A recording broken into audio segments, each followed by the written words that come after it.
हाँ जी, नमस्कार। स्वागत है आपका हमारे इस डिजिटल प्लेटफॉर्म पर। बहुत ही महत्वपूर्ण बड़ी बात है। आप इस बात पर बहुत ही गौर फरमाना और बहुत ध्यानपूर्वक बातें सुनना।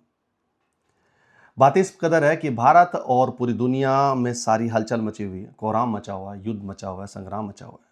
हर जगह त्राहिमाम हो रहा है, तो कहीं अपनी जीत के डंके बजा रहे हैं।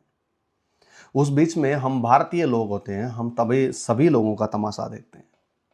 हम वही लोग हैं श्रीमान, जो किसी छोटा सा गड्ढा खोदने के लिए जैसे भी आ जाती है तो हजारों लोग इकट्ठे हो जाते हैं और सैकड़ों लोग उस पर बातें करते हैं।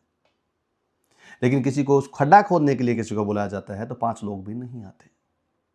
हाँ जी, आज बात कर रहे हैं उसी मुद्दे पर कि हमारा देश किस कदर सोच रहा है उस मिडिल ईस्ट में हो रहे जंग में हमारी भूमिका क्या रह रही है।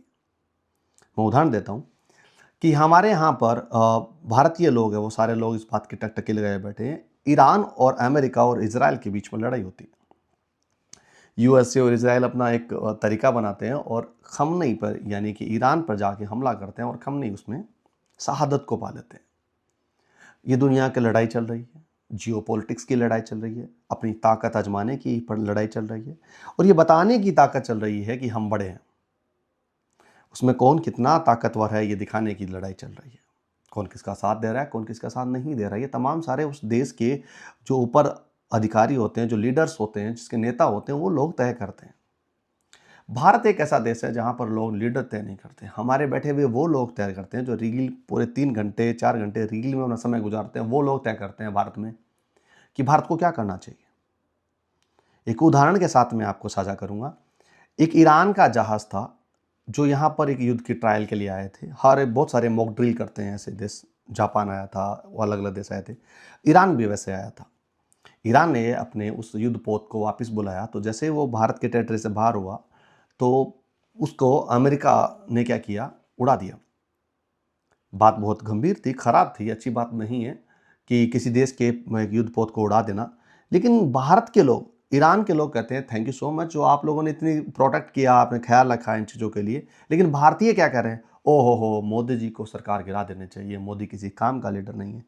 अरे वो देश का प्रधानमंत्री है भाई। तुम्हारे विरोध होना एक बड़ी बात नहीं है, विरोध होना सब विचारों का विरोध है। किसी ने किसी की भैंस चुरा के लेके नहीं गया, वो सिंपल सीधा होता है, विचारों का विरोध होता है। विचार कहाँ जाते हैं भाई, देश के अंदर इंटरनल अगर हो तो हम इसका विरोध कर सकते हैं। ये बात चल रही है जियो पॉलिटिक्स की, यानी पूरे देश और दुनिया की बात चल रही है और वहां अपने देश के प्रधानमंत्री को कमजोर साबित करते हैं। कुछ नहीं होता, बस कुछ भी हो हमारा उसके खिलाफ जाना जरूरी है।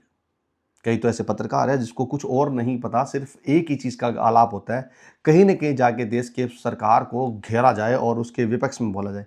अरे भाई बोलो तुम, अगर यह आंतरिक मामला हो तो बिल्कुल बोलो, अगर देश और दुनिया का मामला हो तो विश्व स्तर पर बात होती है। भारत की इमेज है, नहीं परवाह तुम्हें। कुछ विपक्ष के लीडर होते हैं या फिर जिसके सत्ता पक्ष होते हैं, विपक्ष होता है, विपक्ष के कुछ लीडर होते हैं, तो तमाम सारे जाके चाहे वो राज्यसभा में बैठे या फिर लोकसभा में बैठे, तमाम सारे इस देश के प्रधानमंत्री को गालियां देते हैं। वो सारी चीज़ें उसको रिकॉर्ड होती है, ऑन रिकॉर्ड जाके बाहर किसी मीडिया पर चलाते हैं, भारत इसके लिए क्या कर रहा है। अरे भाई सिंपल बात है, कोई देश का एक कोई देश का है खमनई है, वो मारा जाता है, मारने वाले इजराइल और अमेरिका है। भारत में कहाँ है भाई?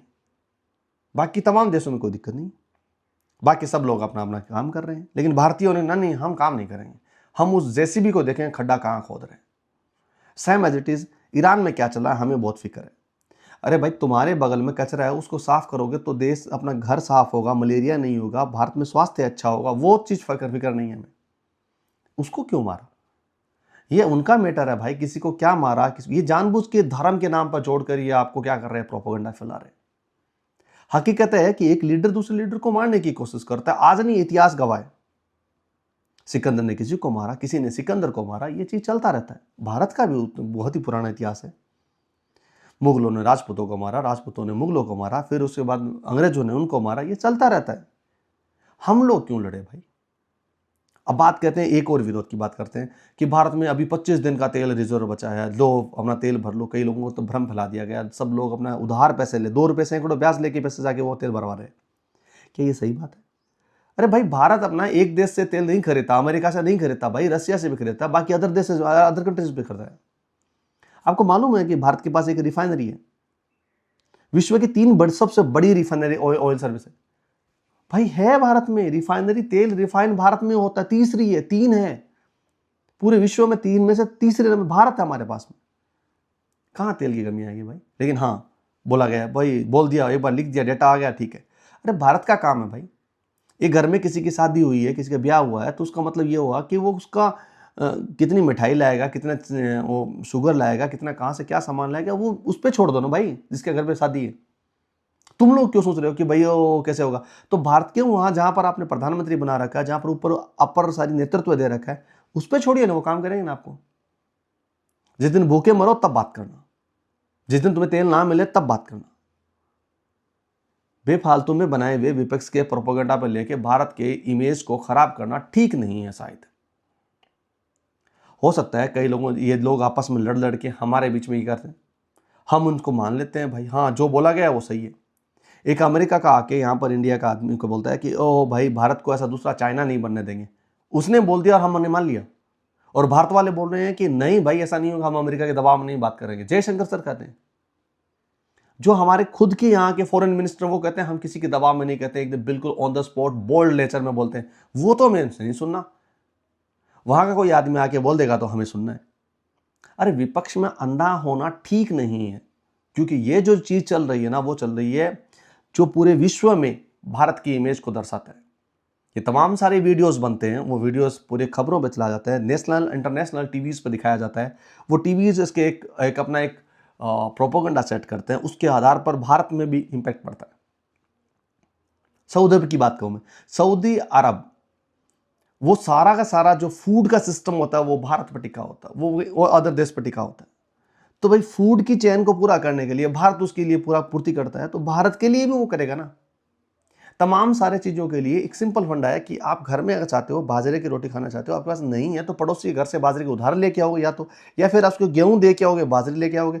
अगर आपको लगता है गेहूं नहीं दिया जाता, आपको पैसे दे के लाओगे, या फिर कहीं ओगे लॉन्ग टर्म के लिए उधार लोगे। ये तो आपके रिश्ते डिपेंड करता है ना भाई। तो तेल कम होगा ज्यादा होगा तो ये छोड़ दीजिए ना उन पे काम। आपके बाइक में, आपकी गाड़ी में, आपकी कार में, आपकी बस में अगर ईंधन ना जले डले तो बोलना। ये सब चलता रहता है दोस्त।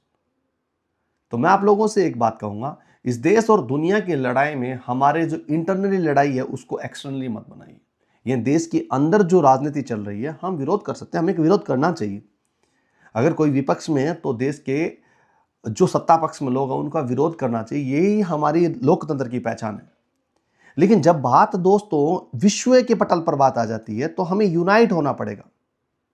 हमारा देश डाइवर्सिटी से घिरा होता है, हमारे पास विभिन्नता है, विभिन्नताओं में हम एकता ढूंढते हैं, एकता में भारत एक करता है।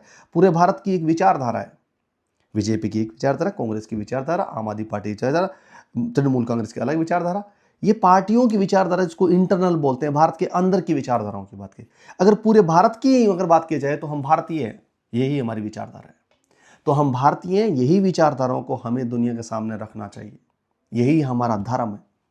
अभी यही कहती है पूरे देश और दुनिया कि एक देश की एकता कहां दिखती है, जब बाहर के लोग लड़ते हैं। छोटा सा उदाहरण देता हूं, एक परिवार में 5 बेटे आपस में लड़ लड़ के बैठे हैं, 5 बेटे आपस में लड़ लड़ के बैठे हैं, अलग अलग घर बना के बैठे हैं। लेकिन जब बात की जाए कब, जब कोई अगला छठा बंदा कोई दूसरी दुनिया से आके हमारे एक भाई को, छोटे भाई को या बड़े भाई को मारता है, तो हमारा धर्म बनता है हम पहले 5 इकट्ठे होंगे, पहले 5 मिलके पहले उस 2 को मारेंगे, उसके बाद 2 जब मिट जाएंगे तब जाके हम वापस आके अपने अपने घर में बैठ जाएंगे, बातें ना करेंगे।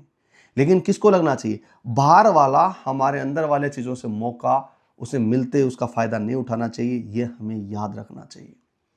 तो ये चल रहा है विश्व पटल पर जो महासंग्राम चल रहा है, उस महासंग्राम को आप तमाशा देखिए, भारत की कूटनीति देखिए, भारत जहां जहां होगा उसका साथ दीजिए। जब ये साथ पूरा होगा तो उसका परिणाम देखना, क्योंकि जो सरकार काम कर रही है ना, वो काम बहुत ही सोच और समझ के साथ कर रही है। बस आपके प्रोपोगेंडा उसको क्या करती है, कहीं ना कहीं जाके वो रोक देती है। तो हमें रोकना नहीं है, उसको जाने देना है, वो कर देंगे काम। खराब होगा तो आने वाले 3 साल बाद, 2 साल बाद जब भी चुनाव होते, आप सत्ता पलट दीजिए, लेकिन सत्ता से पहले दुनिया के सामने नजरें पलटे लोगों की भारत के प्रति, ऐसा मत करिए। मैं तमाम लोगों से कहूंगा, हमें हमारे देश के प्रति अच्छे और अच्छे भाव के साथ वीडियोस बना बना के वीडियो डालना चाहिए, ताकि लोगों को पता लगे हम एक हैं। हम इस तरह एक हैं कि हमें कोई तोड़ नहीं सकता। किसी की आइडियोलॉजी, किसी के विचार, किसी के प्रोपोगंडा, किसी के बनाए हुए रूल और रेगुलेशन हमें नहीं तोड़ सकता। हम भारतीय हैं। तो सभी लोग इस बात के लिए अपना खुद ही संकल्पित हो जाइए कि हमें ये देश के लिए इतना करना होगा। बाकी ये देश और दुनिया में चलता रहेगा दोस्तों, कौन कहाँ लड़ता रहेगा हम उसे देखते रहेंगे। हम अपने दुनिया को भी ठीक करते रहेंगे। इसी आशाओं के साथ मैं अपने शब्दों को विराम देता हूँ। ख्याल रखना। जय हिंद, जय भारत।